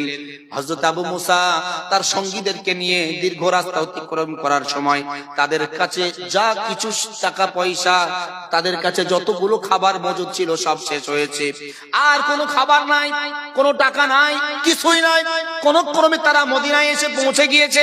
মদিনায় আসার পর আবু মুসার সঙ্গীরা ডাক দিয়েছে, ও আমাদের সফর লিডার আবু মুসা, আমরা তো মদিনায় এসেছি, মদিনার কোন মানুষকে আমরা চিনি না, জানি না, মদিনার কোন মানুষ তো আমাদেরকেও চেনে না। আমরা এখন ক্ষুধার্ত হয়েছি, আমাদের খাবারের প্রয়োজন। আমরা তো প্রচন্ড ক্ষুধার যন্ত্রণায় আর সহ্য করতে পারতেছি না। এখন আমরা কোথায় খাবার পাবো? কার কাছে গেলে আমাদেরকে খাবার দেবে? আমরা তো কিছুই ভাবতেছি না। হযরত আবু মুসা সঙ্গীদেরকে ডেকে ডেকে বলছেন, ও সাথীরা, ভালো করে মনে রেখো, মদিনার সব মানুষ যদি আমাদেরকে দূরে সরিয়ে দেয়, মদিনার সব মানুষ যদি আমাদেরকে তাড়িয়ে দেয়, কিন্তু মদিনায় এমন একজন মানুষ রয়েছে, যেই মানুষটা আমাদেরকে তাড়াবেন না, তিনি আমাদেরকে পেলে অবশ্যই অতিথি আপ্যায়ন করবেন। সুবহানাল্লাহ বলবেন না? আবু মুসা বলছেন, শোনো, মদিনার সব মানুষ যদি আমাদেরকে তাড়িয়ে দেয়, তথাপিও একজন মানুষ মদিনায় রয়েছেন যিনি আমাদেরকে তাড়াবেন না, তিনি আমাদেরকে পেলে খুশি হবে, অতিথি আপ্যায়ন করবেন। কিন্তু দুঃখের বিষয়, আজকের আমাদের সমাজে বেশিরভাগ মানুষ বাড়িতে অতিথি আসলে রাগান্বিত হয়, বিশেষত মা বোন। আজকের সংসারে অভাব আসতেছে কেন? এইগুলোকে আপনাকে ভালো করে ভাবা লাগবে, বোঝা লাগবে। সংসারে এত অভাব কিসের? স্বামী স্ত্রীর মধ্যে ঝামেলা কিসের? কি কারণে হচ্ছে? এই কারণগুলোকে বিশ্লেষণ করা লাগবে। আল্লাহ রাসূল সাল্লাল্লাহু আলাইহি ওয়াসাল্লাম সম্পর্কে আবু মুসা আশআরী তার সাথীদেরকে বলছে, শোনো, তোমরা ঘাবড়ে যেও না, তাবু গাড়ো, খাবার ব্যবস্থা হয়ে যাবে ইনশাআল্লাহ। তার সঙ্গীরা তাবু গাড়তেছেন। আবু মুসা একজনকে ডেকে বলছেন, শোনো, অমুক জায়গায় রাহমাতাল লিল আলামিনের হুজরা মুবারক, সেখানে যেয়ে তুমি বলবে যে আমরা আবু মুসার সঙ্গী, আমরা এসেছি আপনার সঙ্গে সাক্ষাৎ করতে, রাস্তায় আমাদের যা কিছু খাবার ছিল সব শেষ হয়েছে, আমরা ক্ষুধার্ত, আপনি আমাদের জন্য কিছু খাবারের ব্যবস্থা করেন। আবু মুসার কথা মতো তার সাথীরা চলে গেলেন আমার রাসূলের হুজরা মুবারকের সম্মুখে।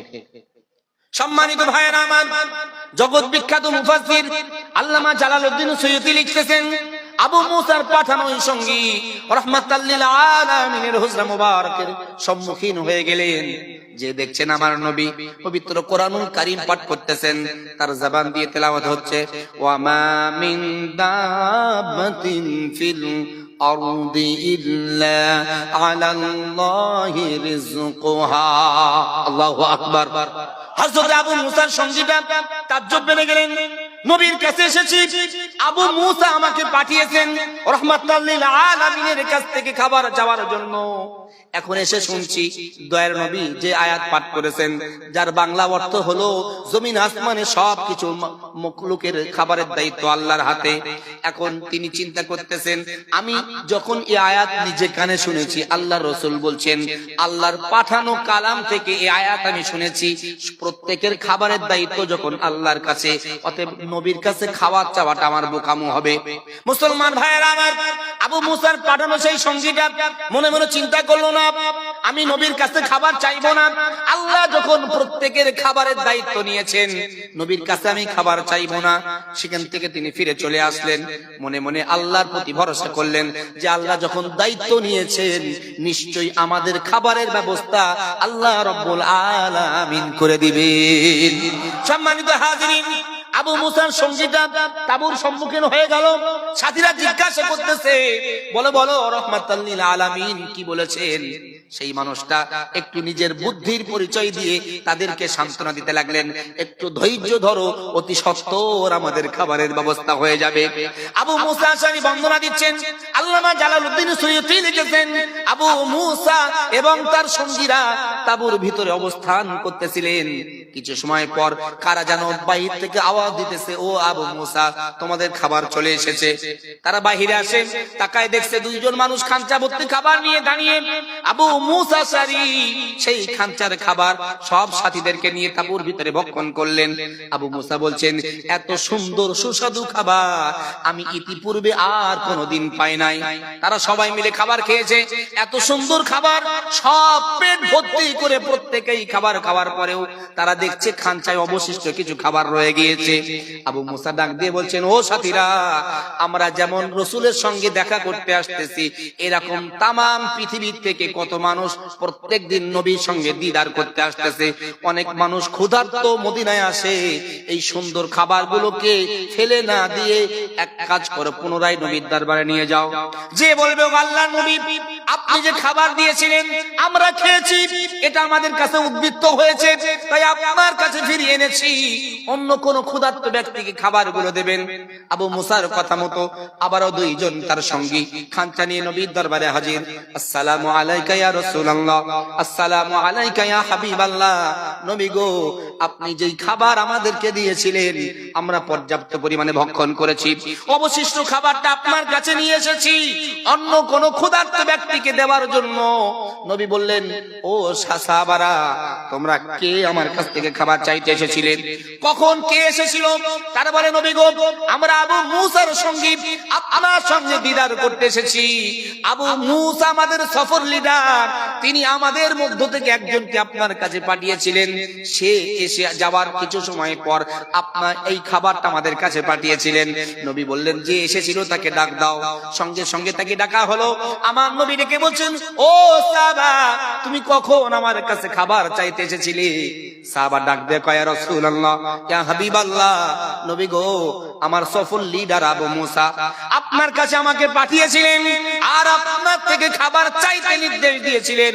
নবী গো, আমি যখন আপনার হুজরা মুবারকের সম্মুখীন হই, আমি শুনতে পাই আপনার জবান দিয়ে আপনি পাঠ করতেছেন, ওয়া মা মিন দাব্বাতিন ফিল আরদি ইল্লা আলাল্লাহি রিজকুহা। ইয়া রাসূলুল্লাহ, যখন আমি নিজে কানে শুনেছি আপনি আয়াত পাঠ করতেছেন, নবী গো, আমি মনে মনে চিন্তা করলাম, আল্লাহ রাব্বুল আলামিন যখন প্রত্যেকের খাবারের দায়িত্ব নিয়েছেন, অতএব আমি যদি আপনার কাছে খাবার চাই, এটা তো আমার বৃথা ভুল হবে, বোকামি হবে। ওগো আল্লাহর নবী, সেই জন্য আমি আল্লাহর প্রতি ভরসা করে আপনার কাছে খাবার না চেয়ে তাঁবুতে ফিরে গিয়েছিলাম। নবী গো, কিছু সময় পরে দুইজন মানুষ এই খাঞ্চা ভর্তি খাবার নিয়ে আমাদের তাঁবুর সম্মুখীন হয়েছে, আমাদেরকে ডেকে খাবারগুলো দিয়েছে। ইয়া রাসূলুল্লাহ, ইয়া হাবিবাল্লাহ, এই অবশিষ্ট খাবারটা আপনার কাছে ফিরে নিয়ে এসেছি। আমার নবী সম্মুখে সব সাহাবাদেরকে ডেকে সেদিন বলেছিলেন, ও সাহাবারা, মনে রেখো, আমার সাহাবা আল্লাহর উপরে ভরসা করার কারণে আল্লাহর পক্ষ থেকে তাদেরকে জান্নাতি খাবার দিয়ে পুরস্কার দেওয়া হয়েছে।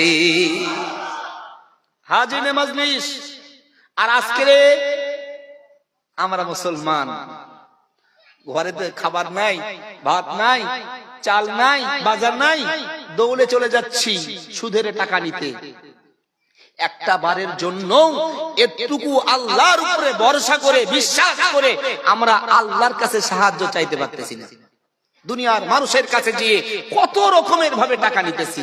কেন ভাই? আপনি তো ঈমানওয়ালা, আপনি তো মুসলমান, আপনার ভিতরে যদি ঈমান থাকবে কেন আপনি অন্যায়ের সঙ্গে আপোষ করবেন? সম্মানিত ভাইজিরিন, একটু ভালো করে বোঝেন, ফিরে আসেন, এখনো সুযোগ রয়েছে।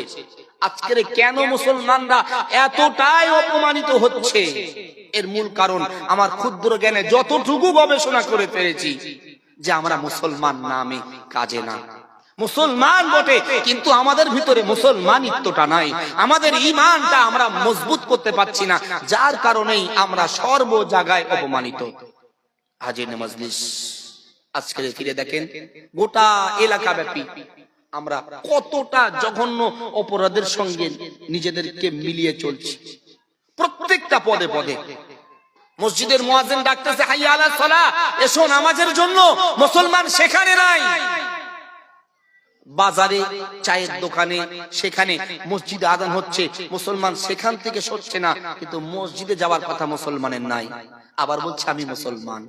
কিভাবে? আল্লাহ রাসূল যেটা 1000 বছর আগে স্পষ্ট হাদিস শরীফে জানিয়েছেন, মুসলমান আর ঈমানদার, ঈমানদার আর বেঈমান। নবী বলছেন বাইনাল আবদি ওয়া বাইনাল কুফরি, ঈমানদার আর বেঈমান এই দুইটার মধ্যে পার্থক্য তারকুস সালাহ, শুধুমাত্র নামাজ ছেড়ে দেওয়া, নামাজ পরিত্যাগ করা। আমাদের সমাজে আজকের বর্তমানে একটু খেয়াল করেন, এই যে পুরো প্যান্ডেল ভর্তি মানুষ, আলহামদুলিল্লাহ আমরা বসে রয়েছি, ওয়াজ শুনতেছি। আমাদের এই ওয়াজ শুনে আমরা কতটুকু পরিবর্তন হচ্ছে?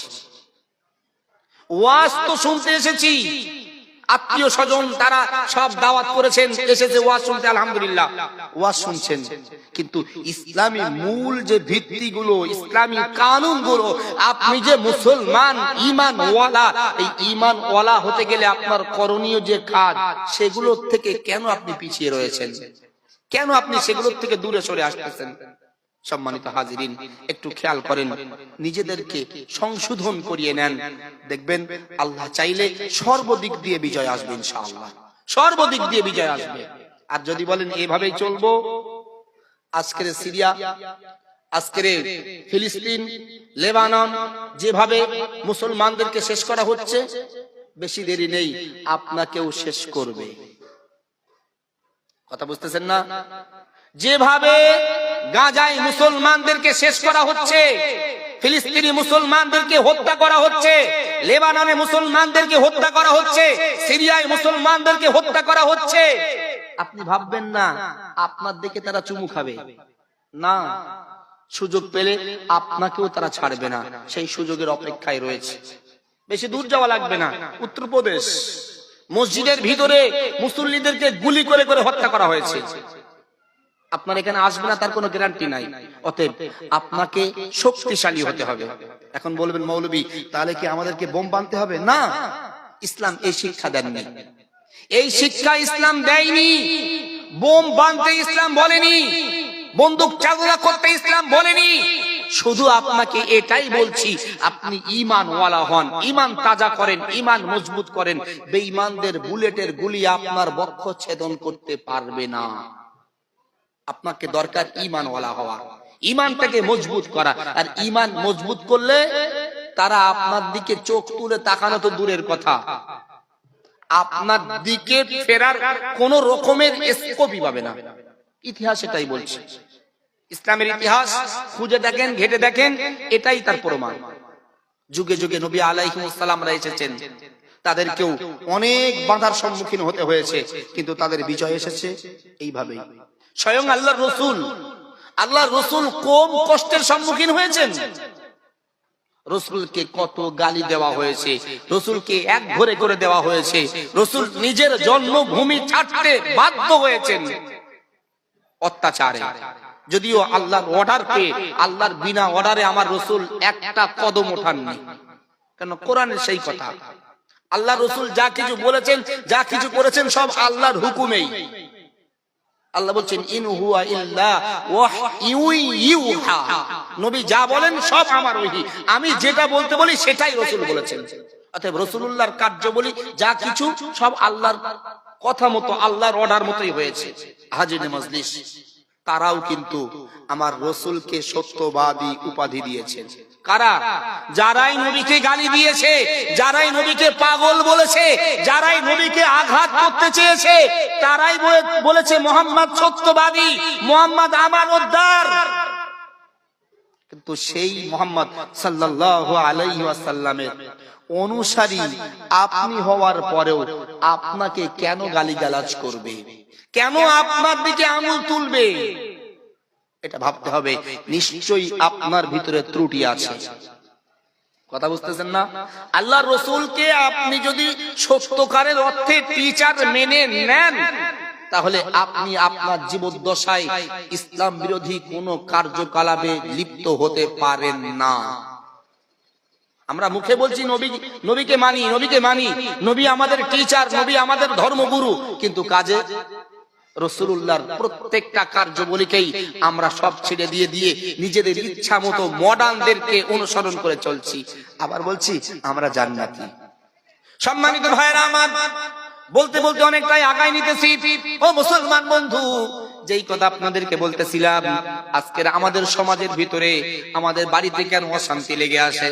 সর্ব অবস্থায় বেশিরভাগ বাড়িতে অশান্তি হয় কি কারণে? তার মূল কারণ হলো একটাই, আমি আমার ক্ষুদ্র গবেষণায় যেটা দেখেছি, আমরা বেশিরভাগ বাড়িওয়ালি, আমাদের বাড়ির মহিলারা বাড়িতে যদি অতিথি আসে তারা অসন্তুষ্ট হয়, হয় না? বাড়িতে অতিথি আসলে এদের তখন আর মাথা ঠিক থাকে না। বাড়িতে যদি কুটুম এসেছে, ওরে সর্বনাশ, তখন তাদের ভাবমূর্তিটাই পাল্টে যায়। আরো বিশেষ করে যদি স্বামীর পক্ষের আত্মীয় আসে, তখন তো বোর মুখের একদম হাড়ির তলা কি তার থেকেও বেশি কালো হয়, খরচ হয়ে যায় স্বামীর। হাদিস শরীফের মধ্যে আল্লাহ রাসূল জানিয়েছেন, যখন কোন বাড়িতে অতিথির আগমন ঘটে, মেহমান আসে, ওই মেহমান তার বাড়িতে যখন আগমন করে, মেহমানের সঙ্গে আল্লাহর একজন রহমতের ফারিস্তাও তার বাড়িতে আসে। যদি বাড়িওয়ালা মেহমানের সঙ্গে ভালো ব্যবহার করে, মেহমান ভালো ব্যবহার পেলে রহমতের ফারিস্তা তাদের জন্য দোয়া করে। আর মেহমান যদি অসন্তুষ্ট হন, রহমতের ফারিস্তা তাদের জন্য বদদোয়া করে। আজকে আমাদের সমাজে বেশিরভাগ বাড়ি লোন, গ্রুপের টাকা লোন নিতেছে, সংসারে অশান্তি, প্রতি সপ্তাহে স্বামীর সাথে মুখ কালাকালি, বুধবার বৃহস্পতিবার কি মঙ্গলবার আসলেই যদি লোনের টাকা দিতে না পেরেছে, স্বামী স্ত্রী তখন তুল কালাম বেঁধে যায়। আচ্ছা, এটা হবে কেন? এর মূল কারণ কি জানেন? এই যে মেহমানের সঙ্গে আমরা সদ আচরণ করতে পারি না। হাজিরে মজলিস, আল্লাহর রাসূলের একজন প্রখ্যাত সাহাবা হযরতে তালহা রাদিয়াল্লাহু আনহু, একটু খুব মনোযোগ দেন। নবী কেন বলেছেন মেহমানের সঙ্গে সৎ আচরণ করতে, আর মেহমানের সঙ্গে সৎ আচরণ করলে পুরস্কার কিভাবে পাওয়া যায়, তার দৃষ্টান্ত হযরতে তালহা রাদিয়াল্লাহু আনহু। হাদিস শরীফের বর্ণনাটি কেমন? হযরতে তালহা তার বাড়িতে কয়েকদিন যাবত কোনো খাবার ছিল না। খুব ভালো করে লক্ষ্য করেন, কয়েকদিন যাবত বাড়িতে কোনো খাবার নেই, ক্ষুধা তাদের লেগেই রয়েছে, বাড়ির চুলায় আগুন জ্বলে না। একদিন হযরতে তালহা একটা ব্যাগ নিয়ে বার হয়েছে, পকেটে কিন্তু পয়সা নেই, ব্যাগ নিয়ে বার হয়েছে। বিবির মনে একটু আনন্দ হচ্ছে, যাক আজকের হয়তো আমার স্বামী কিছু বাজার করে নিয়ে আসবেন, অনেকদিন পরে কিছু খেতে পারবো। পকেটে পয়সা নেই, বাজার করবেন কিভাবে? ব্যাগটা নিয়ে আস্তে আস্তে হযরতে তালহা মসজিদে নববীর দিকে চলে গেলেন। আর তালহার বাড়িটা ছিল মসজিদে নববীর একেবারেই নিকটে। যে দেখছেন দয়ার নবী মসজিদে নববীতে ওয়াজ করতেছেন, হযরতে তালহা চুপ মেরে নবীর মজলিসে বসে পড়লেন। খুব মনোযোগ দেন। নবীর মজলিসে তালহা বসে বলেছেন, মজলিস শেষ, আপনাদের এখানে যেমন মজলিস শেষে তাবারুক দেওয়া হবে না? হবে তো? তাবারুক দেওয়া হবে। এটা আজকের নতুন কিছু না, নবী ১৫০০ বছর আগে মেহমানকে আপ্যায়ন করার এই ব্যবস্থা করেছেন। মজলিস শেষে নবী বলছেন, শোনো, আজকের আমার এখানে দূরের যারা মেহমান অতিথি আছে তাদেরকে একটু আপ্যায়ন করাবো। আমার কাছাকাছি যে সমস্ত সাহাবাদের বাড়ি তারা তাদেরকে আপ্যায়ন করবে। নবীর কথা আমি কিন্তু গল্প বলছি না, একটু বোঝেন। সাহাবায়ে কেরাম নবীকে কেমন শিক্ষক মেনেছিলেন আর আমি আপনি কেমন মানছি একটু মিলিয়ে নেন। কিভাবে তারা রাসূলুল্লাহর কথাগুলোকে আঁকড়ে ধরেছে আর আমরা কি করছি। নবী আমার সাহাবাদের ডেকে ডেকে বলছেন, নাও তুমি এটাকে নিয়ে যাও, তুমি এটাকে নিয়ে যাও, এভাবে বিলি বন্টন করছেন। এমন সময় রাসূলুল্লাহর নজর যায় তালহার দিকে। তালহা, এই মেহমানটাকে তোমার বাড়িতে তুমি নিয়ে যাও। আচ্ছা বলেন তো, যেই তালহার বাড়ি বিগত কয়েকদিন উনানে আগুন জ্বলেনি, সেই তালহাকে নবী মেহমান দিচ্ছেন, তালহা মেহমানটাকে নিয়ে বাড়ি যাচ্ছেন। আচ্ছা বলেন, আমাদের সমাজের কোন পুরুষ একদিন বাজার না করে পরের দিন যদি দুজন কি একজন কুটুম নিয়ে বাড়ি যায়, বউ ঘরে উঠতে দেবে? হ্যাঁ? সম্মানিত ভাইরা আমার, ও আমার ধার্মিক মা বোনেরা, গভীর মনোযোগ দেন। আল্লাহ নবীর সাহাবা হযরত তালহা রাদিয়াল্লাহু আনহু আমার নবীর দেওয়া মেহমানটাকে সঙ্গে নিয়ে আস্তে আস্তে নিজের বাড়ির দিকে রওনা হলেন। বাড়িতে যে বিবিকে ডাক দিয়েছে, বিবি সাবধান হয়ে যাও, আমার সঙ্গে নবীর মেহমান রয়েছে। ও বিবি, খবরদার বিয়াদবি করো না, নবীর মেহমান সঙ্গে রয়েছে। নবীর মেহমান যদি কষ্ট পায়, নবী কষ্ট পেয়ে যাবে, আর নবী যদি কষ্ট পায়, আল্লাহ কষ্ট পেয়ে যাবে। বিবি রে, আল্লাহ নবী যদি কারোর উপরে অসন্তুষ্ট হয়ে যায়, তারা নিশ্চিত ধ্বংসগামী। ও বিবি, সতর্ক হয়ে যাও। হযরত তালহা বিবি সতর্কতা অবলম্বন করে দরওয়াজা খুলে দিলেন।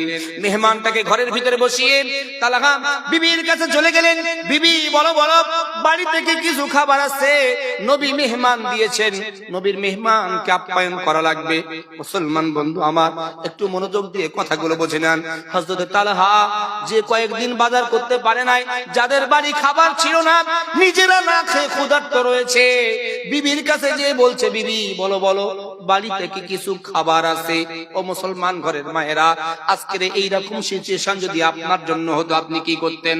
আর তালহার বিবি কি করেছেন একটু মিলায় দেখেন। বিবি ডাক দিয়ে বললেন, প্যানের স্বামী, আপনি তো ভালো রকম জানেন কয়েকদিন যাবত বাড়িতে কোনো খাবার নাই।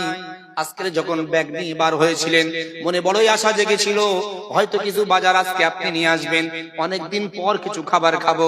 ওগো প্রাণের স্বামী, বাজার যখন আনেন নাই, রাসূলের দেওয়া মেহমান নিয়ে এসেছেন। তবে শোনেন, আমি পাশের বাড়িতে আজকে কাজ করেছিলাম, বিনিময়ে তারা পারিশ্রমিক কিছু জবের আটা আমায় দিয়েছিল, সেই আটা দিয়ে 3টা রুটি বানিয়েছি।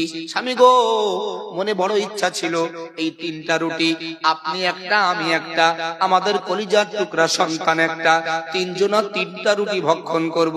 ও প্রাণের স্বামী, নবীর মেহমান যখন বাড়িতে এসেছে, আজকের দিনে তো আমরা কেউ ওই রুটি ভক্ষণ করব না, ওই রুটি দিয়ে নবীর মেহমানকে আপ্যায়ন করব। হযরত তালহা ডাক দিয়ে বললেন, বিবি তুমি বলছো বাড়িতে 3টা রুটি রয়েছে, বিবি রে তুমি তো জানো বাড়িওয়ালা মেজবান মেহমানের সঙ্গে বসা লাগে। ও বিবি, 3টা রুটি মেহমানকে কয়টা দিব, আমি কয়টা নিব? বিবি, মেহমানকে যদি 2টা দিই, মেহমানের ক্ষুধা যদি নিবারণ না হয়, মেহমান যদি কষ্ট পায়, বিবি বলো বলো, কেমনে আজকের দিনে মেহমানদারি করব? ও মানিকপুরের মায়েরা, গভীর মনোযোগ দেন। আজকের যদি আপনি আপনার স্বামীর সঙ্গে এইভাবে মীমাংসা করে নিতে পারতেন, আপনার সংসারে কোনোদিন অশান্তি আসতো না। আপনার স্বামীর রোজগার কম, আপনি যদি মানিয়ে নিয়ে স্বামীকে বলতেন, ওগো প্রাণের স্বামী, আজকের আপনার রোজগার কম হয়েছে, এতেই আলহামদুলিল্লাহ, আজকের মাছ মাংস লাগবে না, ডাল ভাতটাই খায়। যেদিন রোজগার বেশি হবে সেদিন মাছ মাংস খাবো। যদি প্রত্যেকটা মা তাদের স্বামীর সঙ্গে এরূপ আচরণ করতে পারত, তাহলে গোটা পৃথিবীতে যেইভাবে অশান্তির রূপ ছায়া নেমে পড়েছে, যেইভাবে প্রত্যেকটা বাড়িতে অশান্তি স্বামী স্ত্রীর মধ্যে আসতেছে, যদি রাসূলুল্লাহ এবং তার সাহাবাদের জীবন চরিত্রটা আমরা আমাদের বাস্তবায়ন করতে পারতাম জীবনে, তাহলে আমার মনে হয় একটা বাড়িতেও অশান্তি আসতো না। হযরত তালহার বিবি ডেকে বলছেন, স্বামী গো, আমি আপনাকে পদ্ধতি বলতেছি। ওগো প্রাণের স্বামী, এই পদ্ধতিতে যদি আপনি মেহমানদারি করেন, তাহলে আশা করছি মেহমান খুশি হয়ে যাবে। বিবি ডেকে ডেকে যখনই স্বামীকে এমন বলতেছেন, তালহা ডাক দিয়ে বলে, ও বিবি বলো তোমার কি পদ্ধতি রয়েছে? হযরত তালহার বিবি ডেকে বলছেন, স্বামী গো, দুইটা প্লেট আমি নিয়ে আসবো, একটা প্লেটে 3টা রুটি থাকবে আর একটা প্লেট সম্পূর্ণ রূপে খালি থাকবে। ওগো প্রাণের স্বামী, দুইটা প্লেটের উপরে আমি ঢাকনা দিয়ে দেব, আপনি রুটি ভর্তি প্লেটটা মেহমানের সঙ্গে দিবেন আর খালি প্লেটটা আপনার সম্মুখে নেবেন। স্বামী গো, মেহমান যখন খাওয়া শুরু করতে বলবেন, আপনি দয়া করে ঘরের আলোটা বন্ধ করে দেবেন। মুসলমান বন্ধু আমার, একটু নিজের অন্তরকে জিজ্ঞাসা করেন, কি রূপ আদর্শবান তারা ছিলেন, আমার নবীকে কেমন শিক্ষক তারা মেনেছিলেন। বিবি ডেকে ডেকে স্বামীরে এইভাবে উপদেশ দিতেছেন, এইভাবে ফর্মুলা বলতেছেন। হযরতে তালহা বিবির ফর্মুলা অনুযায়ী মেহমানের সম্মুখে রুটি ভর্তি প্লেট দিয়ে নিজের কাছে খালি প্লেট নিয়ে আলোটা বন্ধ করে মেহমানকে খাওয়ার নির্দেশ দিলেন। নিজেও চুপচাপ না খেয়েও গালটা নাড়তেছেন যাতে মেহমান বুঝতে না পারে না খেয়ে বসে রয়েছে। মুসলমান বন্ধু, মেহমান আপ্যায়ন হয়েছে, বিদায় নিয়ে চলে গিয়েছে। আমার আল্লাহ রাব্বুল আলামিন সঙ্গে সঙ্গে জিবরাইল আমিনকে ডাক দিয়েছেন, ও জিবরাইল, যাও, চলে যাও আমার বন্ধুর কাছে, আমার বন্ধুর কাছে সংবাদ দিয়ে এসো, আমার বন্ধুর সাহাবা তালহা এত সুন্দর মেহমানদারি করেছে, আমি আল্লাহ রাব্বুল আলামিন আরশে আজিম থেকে কবুল করে নিয়েছি। হযরত জিবরাইল আমিন আমার নবীর দরবারে হাজির। ইয়া রাসূলুল্লাহ, ইয়া হাবিবাল্লাহ, নবী গো, পয়গম নিয়ে এসেছি। নবী কয়, জিবরাইল কি বার্তা নিয়ে এসেছো বলো। আমার নবীকে ডেকে ডেকে হযরত জিবরাইল আমিন বলে, ইয়া রাসূলুল্লাহ, ইয়া হাবিবাল্লাহ, গত রাতে আপনার সাহাবা তালহা এবং তার বিবি এত সুন্দর অতিথি আপ্যায়ন করেছে, এত সুন্দর মেহমানদারি করেছে, আল্লাহ রাব্বুল আলামিন আরশে আজিম থেকে কবুল করে নিয়েছে। নবী বললেন, জিবরাইল, আমার সাহাবা তালহা কিভাবে মেহমানদারি করেছে একটু বর্ণনা দাও, আমি শুনি। হযরত জিবরাইল আমিন বর্ণনা দিচ্ছেন, নবীর চোখ দিয়ে টপ টপ করে পানি পড়তেছে। ভাইরা আমার, আল্লাহর নবী মুহাম্মদুর রাসূলুল্লাহ সাল্লাল্লাহু আলাইহি ওয়াসাল্লাম নবী আমার জিবরাইলকে ডাক দিয়েছেন, ও ভাই জিবরাইল, আমার সাহাবা তালহা এভাবে মেহমানদারি করেছে, আল্লাহ কি করে পুরস্কারের ঘোষণা দেয় নাই? নবীকে ডেকে ডেকে জিবরাইল আমিন সেদিন বলেছিলেন, ইয়া রাসূলুল্লাহ, ইয়া হাবিবাল্লাহ, আল্লাহর পক্ষ থেকে পুরস্কারের ঘোষণা হয়েছে, আল্লাহ পাক আপনাকে জানিয়ে দিতে বলেছেন, আজ থেকে কোনোদিন আপনার সাহাবা তালহার সংসারে আর কোনোদিন অভাব আসবে না। আমার নবী কয়, জিবরাইল, আমি আমার তালহার কাছে সংবাদটা দিয়ে আসি। নবী আমার চোখ দিয়ে পানি ঝরতেছে। হযরত তালহার বাড়ির দিকে নবী যাচ্ছেন, যে ডাক দিলেন, সালাম দিলেন, ও তালহা, কোথায় রয়েছো? তালহা বাইরে আসে, তাকায় দেখছে রাহমাতাল লিল আলামিনের চোখ দিয়ে পানি পড়তেছে। আমার নবীর সাহাবা তালহা ডেকে ডেকে বলেন, ইয়া রাসূলুল্লাহ, ইয়া হাবিবাল্লাহ, নবী গো, বিয়াদবি ক্ষমা করেন, আপনি তো আমায় ডাক দিতে পারতেন, আমি নিজে আপনার কাছে যেতাম, আপনি কেন কষ্ট করে আমার বাড়িতে এসেছেন? গত রাত্রের মেহমান আপনার কাছে কি কোনো অবজেকশন দিয়েছে? আমার নবী ডেকে বলতেছেন, তালহা, তুমি আমার কাছের দিকে আগায় এসো। হযরত তালহা নবীর কাছের দিকে আগায় যায়, রাহমাতাল লিল আলামিন তালহাকে বুকের সঙ্গে জড়ায় ধরে ডেকে ডেকে বলতেছেন, তালহা, তুমি যে এত সুন্দর মেহমানদারি করেছো, আল্লাহ রাব্বুল আলামিন আরশে আজিম থেকে কবুল করে নিয়েছে। ও তালহা, আমি নবী যদি জানতাম তোমরা না খেয়ে ক্ষুধার্ত রয়েছো, আমি তোমাকে মেহমান দিতাম না। তবে তালহা, আমার একটা জিজ্ঞাসা, গত রাত্রে তোমার বাড়িতে কয়জন মেহমান এসেছিল? হযরত তালহা ডেকে ডেকে বলতেছেন, ইয়া রাসূলুল্লাহ, ইয়া হাবিবাল্লাহ, নবী গো, গত রাত্রে আমার বাড়িতে একজন মেহমান এসেছিল। সঙ্গে সঙ্গে ঘরের ভিতর থেকে আওয়াজ আসতেছে, ইয়া রাসূলুল্লাহ, ইয়া হাবিবাল্লাহ, নবী গো, গত রাত্রে আমার বাড়িতে একজন মেহমান আসে নাই, গত রাত্রে আমার বাড়িতে 2 জন মেহমান এসেছিলেন। নবী বললেন, তালহা, তুমি সঠিক উত্তর দিতে পারোনি, তোমার বিবি সঠিক উত্তর দিয়েছে। ও তালহা, গত রাত্রে তোমার বাড়িতে 2 জনই মেহমান এসেছিল। আমি যখন তোমাকে একটা মেহমান দিই, আল্লাহর পক্ষ থেকে একজন রহমতের ফারিস্তাও তোমার বাড়ির মেহমান হিসেবে পাঠানো হয়েছিল। তালহা, তুমি এবং তোমার বিবি এত সুন্দরভাবে মেহমানদারি করেছো। তালহা, আমি জানতাম না তোমরা না খেয়ে ক্ষুধার্ত রয়েছো, তারপরেও তোমরা আমার মেহমানকে যেভাবে আপ্যায়ন করেছো, আল্লাহ রাব্বুল আলামিন আরশে আজিম থেকে খুশি হয়ে গিয়েছে। ও তালহা, আল্লাহ তোমার জন্য পুরস্কার ঘোষণা দিয়েছে, আর কোনোদিন তোমার সংসারে অভাব আসবে না। একটু মহব্বত করে বলা যায় না সুবহানাল্লাহ? ও মুসলমান, আজকের আমাদের সংসারে কেন অভাব আসতেছে এটা একবারও আমরা বিশ্লেষণ করছি না, শুধু ভাবতেছি যে আল্লাহ আমাদেরটাই শুধু অভাব দিচ্ছে। আরে কেন, সেটা আপনি গবেষণা করেন, ভাবেন। আপনি আল্লাহ থেকে সরে আসতেছেন, ইসলাম থেকে সরে আসতেছেন, রাসূলের আদর্শগুলোকে বুড়ো আঙুল দেখাচ্ছেন, আবার বলবেন আল্লাহর রহমত নেবেন, তাই না? ওই স্বপ্ন দেখা বাদ দেন, ফিরে আসেন আল্লাহর সন্তুষ্টি অর্জনের আশায় কোরআন এবং হাদিস, আল্লাহর রাসূলের নীতি আদর্শ নিজের জীবনে বাস্তবায়ন করেন, নিশ্চয়ই আপনি কামিয়াবি হবেন। আর যদি না করতে পারেন, দেখবেন কোটি কোটি টাকা কিন্তু শান্তি নাই। কোটি কোটি টাকার মালিক হবেন কিন্তু সংসারে শান্তি থাকবে না, স্বামী স্ত্রীর মিল মহব্বত নাই। কেন হচ্ছে আপনি ভাবেন তো।